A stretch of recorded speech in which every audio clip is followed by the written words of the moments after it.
Hey everybody, welcome to another one of Chris's Crazy Beer Reviews. Woo! It's hot out there in Toronto. We're looking at like 32 degrees. I know that may not seem hot to some other countries. It's bloody hot here.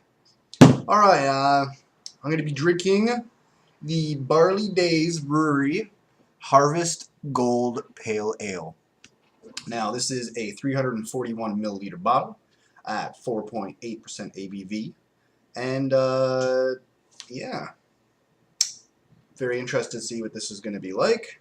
I like pale ales, and I've had my share of Barley Days Brewery brews, and I would like to point out that they are a Prince Edward County brewery, which is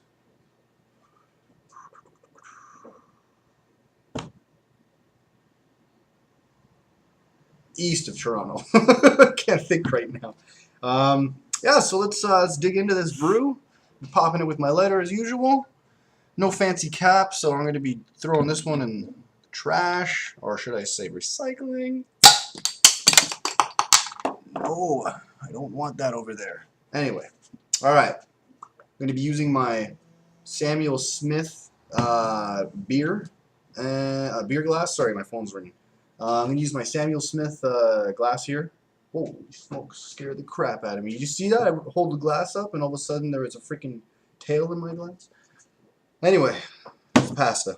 Alright, so here goes. Very typical looking IPA or pale ale color.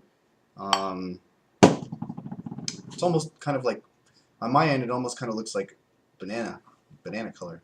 But yeah, no, it's through the camera it looks like your typical pale ale, except usually IPAs, India pale ales are darker, but still like a darker version of this color.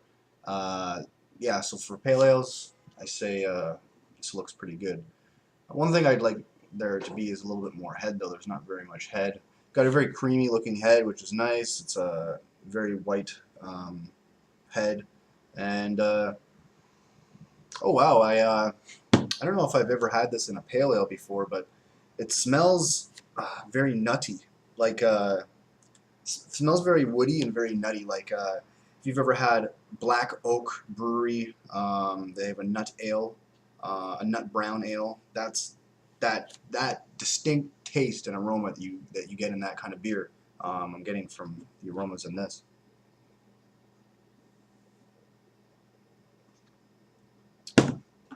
It's very good. It's very refreshing. Goes down very nicely. It's not too carbonated whatsoever. In fact, I was talking about it needing more head, but to be honest with you, the way that it goes down is just probably one of those extremely satisfying types of carbonation. You know, like it's not watery, it's not too carbonated that it's giving you gas, but it gives you that like full-bodied beer experience. And wow, that nutty, woody aroma that I was picking up on is extremely prominent in this beer. Very interesting.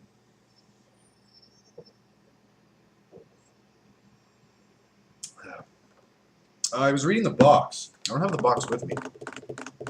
I wish I had the box with me. You know what? I'm going to get the box.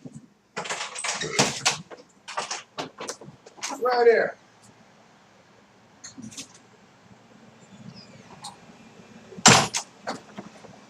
This is going to be good for me to add into the review because this is actually quite interesting. Right on the box here it says, the Barley Days in the later half of the 1800s, Prince Edward County, like I said, enjoyed boom days. Bay barley was reputed to be the best malting barley available, and vast quantities of grain as well as hops were shipped to the United States to make beer. Farming, shipping, and shipbuilding prospered, and this period became known in local history as the Barley Days. Hence, Barley Days Brewery. Our traditionally brewed Harvest Gold Pale Ale is named in honor of these times. And I think on this side, yeah, it says the same thing. I don't know, I just thought I'd throw that at you. I have a whole bunch of empties in there, and I got my other 5 sitting in the fridge. Yeah, so you got a little bit of history. I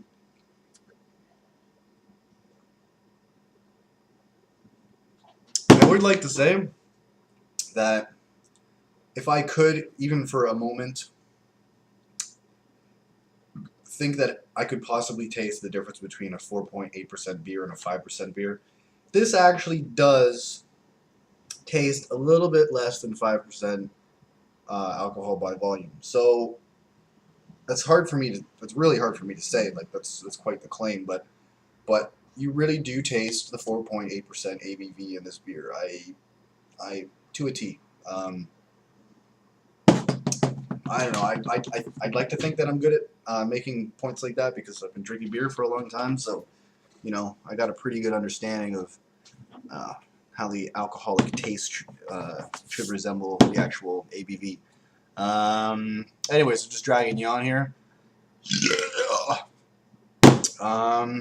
Yeah, this is great. I highly recommend trying it. And if you do like this, I highly recommend you go out and try the one that I mentioned earlier. I think it was Oak Ridge's Brewery, the Nut Brown Ale. It's a really good one. I think you might even taste more nuttiness in the Oak Ridge's version of this.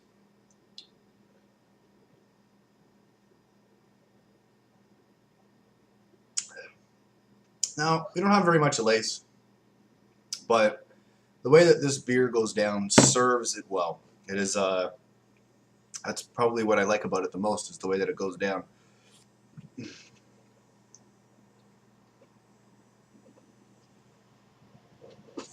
It hits you in all the right places in your mouth. I've had a couple beers lately where it goes down and it just feels like it's missing places in your mouth that spark excitement in your taste buds. This one all around, my whole tongue felt it. Walls of my mouth felt it. It was great. Yeah, it's quite a strange point to make, but I don't know. I'm starting to find that in my reviews. That's actually worth pointing out to people because you know whether you're going to be getting a thirst-quenching type beer or a unique, different, out-of-this-world, approach that some beers have. Anyways, people, almost at 8 minutes here. I'm going to wrap things up. Thanks for joining me in another one of Chris's beer reviews. Don't drink and drive, but drink responsibly. Cheers.